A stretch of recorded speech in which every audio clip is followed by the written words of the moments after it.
बिस्मिल्लाहिर्रहमानिर्रहीम। अस्सलाम वालेकुम। Welcome to my channel CS house. नए आने वाले व्यूवर से गुजारिश है कि अगर उन्होंने मेरा चैनल सब्सक्राइब नहीं किया तो मेरा चैनल सब्सक्राइब करें ताकि हर आने वाली नई वीडियो उनको मिलती रहे। तो चलिए हम आज के टॉपिक की तरफ चलते हैं। आज का हमारा टॉपिक है what is database system, objectives of database system and features of database system. सबसे पहले हम पढ़ेंगे कि डेटाबेस सिस्टम क्या होती है। दूसरे नंबर पर हम पढ़ेंगे कि उसके कौन कौन से ऑब्जेक्टिव्स हैं और तीसरे नंबर पर हम पढ़ेंगे कि उसके कौन कौन से फीचर्स हैं। सबसे पहले what is database management system. Database management system मतलब जिसे शॉर्ट में DBMS का नाम दिया जाता है, is a collection of programs that are used to create, maintain and access database in efficient manner.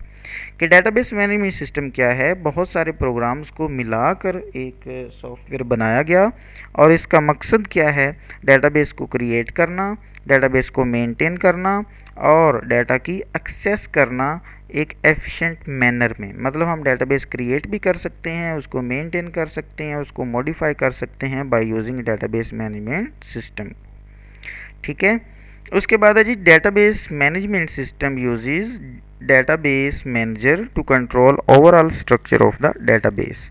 Database manager एक सॉफ्टवेयर है जो मतलब एक छोटा सा सॉफ्टवेयर जो कि DBMS में मौजूद होता है और इसको हम इस्तेमाल करते हैं डेटाबेस को मैनेज करने के लिए और उसके ओवरऑल स्ट्रक्चर को कंट्रोल करने के लिए। अब इसके ऑब्जेक्टिव्स की तरफ आते हैं। तो सबसे पहला इसका ऑब्जेक्टिव है shareability, availability, evolvability and last one is data integrity.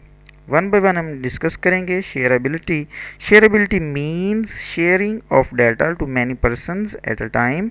इसका पहला ऑब्जेक्टिव, इसका मकसद ये है कि हम एक ही वक्त में बहुत सारे लोगों को डाटा जो है वो शेयर कर सकते हैं। जैसे हमारी फेसबुक है तो वहाँ पर हम एक वक्त में बहुत सारे लोग जो हैं वो डाटा शेयर कर सकते हैं। ये नहीं है कि अगर एक बंदा फेसबुक यूज़ कर रहा है तो दूसरा बंदा यूज़ नहीं कर सकता। एक ही वक्त में हंड्रेड्स, थाउजेंड्स बल्कि मिलियंस, बिलियंस लोगों को एक्सेस होती है कि वो एक ही वक्त में अपना डाटा वहाँ पर शेयर कर सकते हैं। Data is stored at a central place और डाटा जो है वो कहाँ पर स्टोर किया जाता है, एक सेंट्रल प्लेस पर। Different user can access data from different location और जो बाकी हमारे यूज़र होते हैं वो वहाँ से डाटा एक्सेस कर सकते हैं। जैसे हम एक हमारे पास डाटा है, हमने डेटाबेस बनाई, उसको मतलब ऑर्गेनाइजेशन में रख दिया, किसी भी जगह पर हमने उसको इंस्टॉल कर दिया और बाकी यूज़र को एक्सेस दे दी कि वो किसी भी वक्त किसी भी टाइम वहाँ से डाटा जो है वो एक्सेस कर सकते हैं। ठीक है। उसके बाद it reduces storage cost and provides data consistency. और ये क्या करता है, स्टोरेज को रिड्यूस करता है और उसके बाद डाटा में कंसिस्टेंसी पैदा करता है।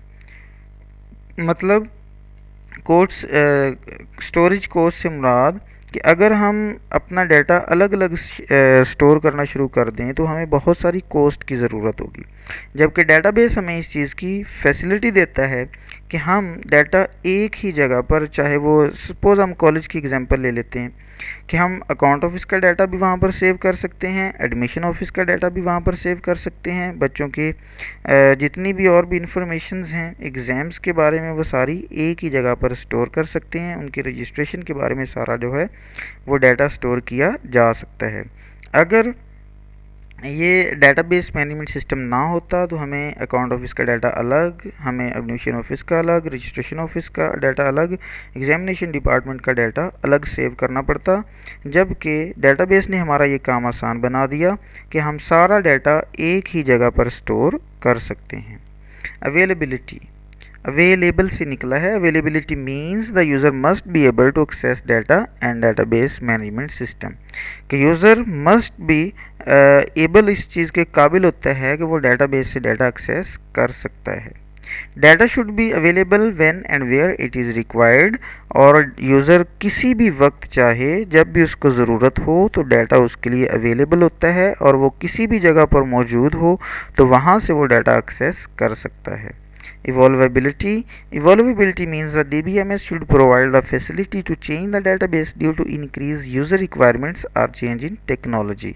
कि हम क्या कर सकते हैं अपने डाटा में, अपने डेटाबेस के स्ट्रक्चर में डिफरेंट तरह की चेंजिंग कर सकते हैं। सपोज हमारा जो यूज़र है वो इंक्रीज़ कर गए, पहले हमारे 100 यूज़र थे, अब हमारे पास 1000 यूज़र हो गए हैं जिन लोगों ने डाटा एक्सेस करना है, तो हम उसको चेंज भी इजीली कर सकते हैं। ठीक है, यूज़र की रिक्वायरमेंट्स के साथ जिस तरह की भी चेंजिंग करनी हो हम उस तरह की चेंज कर सकते हैं। द चेंज इन डेटाबेस में अकर इन टू वेज, दो हमारे पास मेथड होते हैं चेंज करने के। एक होता है जी it may be change in contents, कि हम कंटेंट्स चेंज कर दें, और चेंज इन स्ट्रक्चर, और दूसरा कि हम उसका स्ट्रक्चर ही चेंज कर दें, चाहे हम कंटेंट्स चेंज करें चाहे डाटा का स्ट्रक्चर चेंज कर दें। Database integrity, database integrity means the reliability and accuracy of data, कि डाटा कितना रिलायबल है और कितना एक्यूरेट है। डाटा को रिलायबल बनाना और एक्यूरेट बनाना किसका काम होता है? इंटेग्रिटी का काम। It should be ensure that the data is entered in database is accurate and consistent, और इसका काम होता है कि जो भी डाटा हमने डेटाबेस में एंटर किया है वो एक्यूरेट है और कंसिस्टेंट है, और उसमें कोई एरर नहीं होना चाहिए। मतलब गलत डाटा हम पुट वहाँ पर नहीं कर सकते। हम जब भी डेटाबेस में डाटा लिखेंगे हमारा डाटा बिल्कुल एक्यूरेट होगा, दुरुस्त होगा। फीचर्स, अब नेक्स्ट छोटा सा topic features of database. Data dictionary, utilities, query language, query double हो गया, backup of data, access, security. ठीक है जी। Data dictionary, data dictionary is a file that stores all data definitions. और डाटा डिक्शनरी क्या होती है? एक ऐसी प्लेस है जहाँ पर सारा जो हमारा डाटा होता है उसकी डेफिनेशंस पड़ी होती हैं। डेफिनेशन, अब इसको हम मेटा डाटा भी बोलते हैं, कि डाटा अबाउट डाटा, कि जो हमारा डाटा है उसके मतलब कोई और हमने डाटा स्टोर किया हो तो उसको मेटा डाटा का नाम देते हैं। और डाटा डिक्शनरी भी इसी तरह से है, यहाँ पर हमारा जो डाटा होता है उस डाटा की डेफिनेशंस पड़ी होती हैं। ठीक है, उसके बाद आ रहा है it also monitors the data that is entered, और जो डाटा हम एंटर करते हैं उसको मोनिटर करना भी डाटा डिक्शनरी का काम है। It ensures that data is according to the data definition rule, कि जो और ये इस बात को इंश्योर करता है कि जो भी डेटाबेस में हम डाटा एंटर कर रहे हैं वो डाटा डेफिनेशंस जो डाटा की डेफिनेशंस हैं उन डेफिनेशन के रूल के मुताबिक हैं। हम कोई गलत डाटा डेटाबेस में पुट नहीं कर सकते। The rules include field name, files, field size and data type etc. Rules क्या होते हैं कि फील्ड नाम, हमने फील्ड का जो नाम है वो रूल के मुताबिक रख सकते हैं, हम फील्ड के साइज़ भी उसके मुताबिक कर सकते हैं, और डाटा टाइप कि हम कौन सी उसके लिए डाटा टाइप यूज़ करेंगे, ये तीनों हमारे रूल्स हैं। Data dictionary also called data repository, और डाटा डिक्शनरी को हम डाटा रिपोजिटरी का नाम भी देते हैं।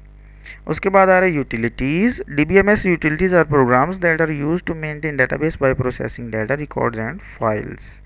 के यूटिलिटीज़ क्या हैं? ऐसे प्रोग्राम्स हैं जो डेटाबेस को मेंटेन करने के लिए हम इस्तेमाल कर रहे होते हैं। उसके में छोटे छोटे जो काम होते हैं वो सारे यूटिलिटी प्रोग्राम ही करते हैं।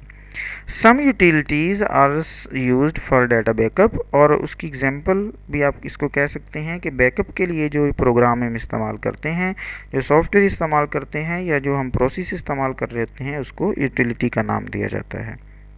उसके बाद आ रहा है क्वेरी लैंग्वेज।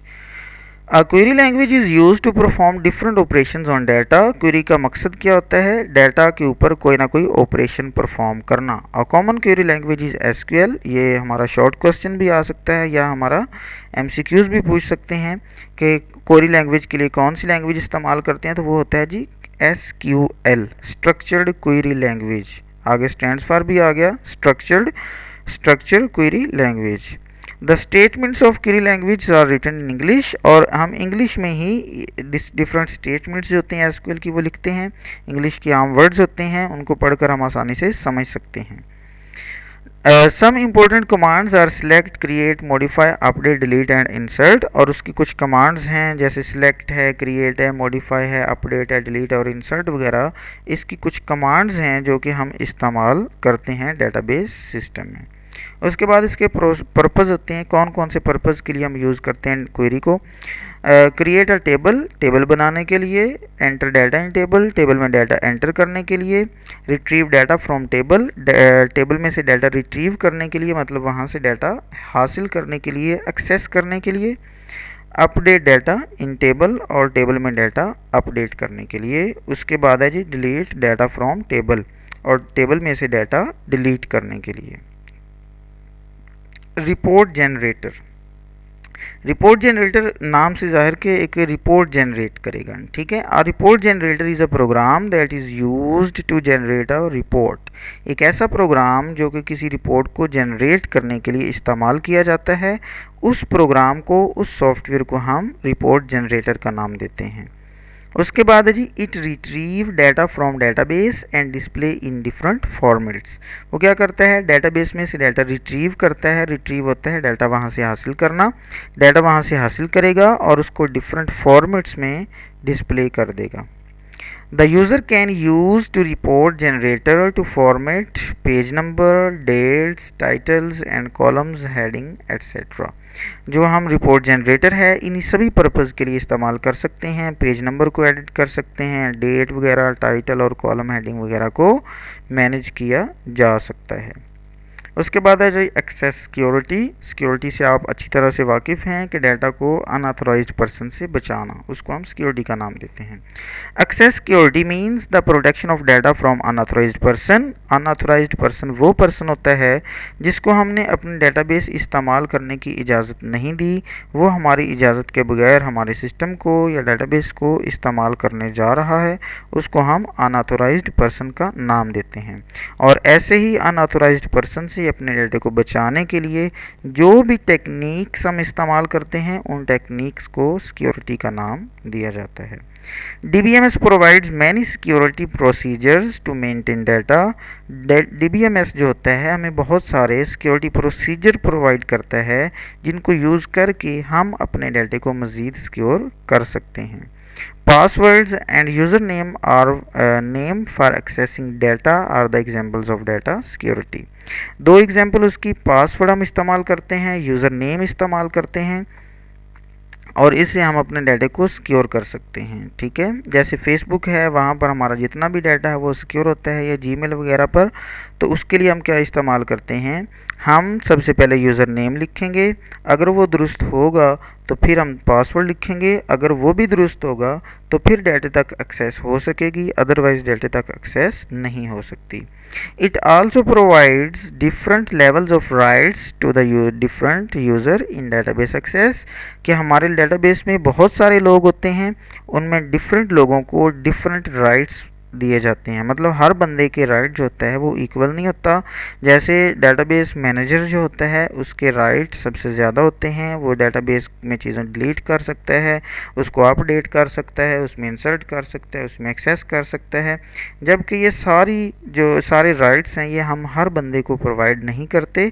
जो हमारे आम यूज़र होते हैं जैसे क्लर्क्स वगैरह, उनको सिर्फ ये एक्सेस होती है कि वो वहाँ से डाटा हासिल कर सकते हैं, एक्सेस कर सकते हैं, लेकिन उसमें कोई भी किसी भी तरह की चेंज नहीं कर सकते। और ये फैसिलिटी हमें कौन प्रोवाइड करता है, ये हमें प्रोवाइड करता है DBMS। आम जो सॉफ्टवेयर हैं वो हमें फैसिलिटी नहीं प्रोवाइड कर सकते। उसके बाद बैकअप एंड रिकवरी। बैकअप क्या होता है, हम अगर अपने डाटा की एक अलग से कॉपी सेव कर लेते हैं ताकि अगर हमारा ओरिजिनल डाटा डिलीट भी हो जाए तो उसको हमारा जो कॉपी पड़ी होगी वो हमारे काम आ सके, क्योंकि डाटा जो होता है वो किसी भी ऑर्गेनाइजेशन के लिए बड़ा ही इम्पोर्टेंट होता है। जैसे अगर हम हमारे कंप्यूटर की बात करें तो वहाँ पर रिसाइकल बिन होता है। हमारी किसी भी तरह की कोई फ़ाइल डिलीट होती है तो वो रिसाइकल बिन में चली जाती है। अगर हम उसको वहाँ से वापस लाना चाहें तो ला सकते हैं, मतलब उसको रिकवर किया जा सकता है। DBMS provides the facility for backup and recovery of data. Backup और रिकवरी की हमें फैसिलिटी प्रोवाइड करता है DBMS। Backup is use to store an additional copy of data. Backup क्या होता है कि हम अपने डाटे की एक इजाफी कॉपी बना लें, एक इजाफी कॉपी किसी अलग डिवाइस पर अपने डाटे को सेव कर लें। This file can be recovered if original file is damaged, और अगर हमारी ओरिजिनल फाइल जो है वो डैमेज हो जाए तो हमने जो कॉपी सेव की थी उसको रिकवर भी कर सकते हैं। Thank you so much. Stay blessed. अल्लाह हाफिज़।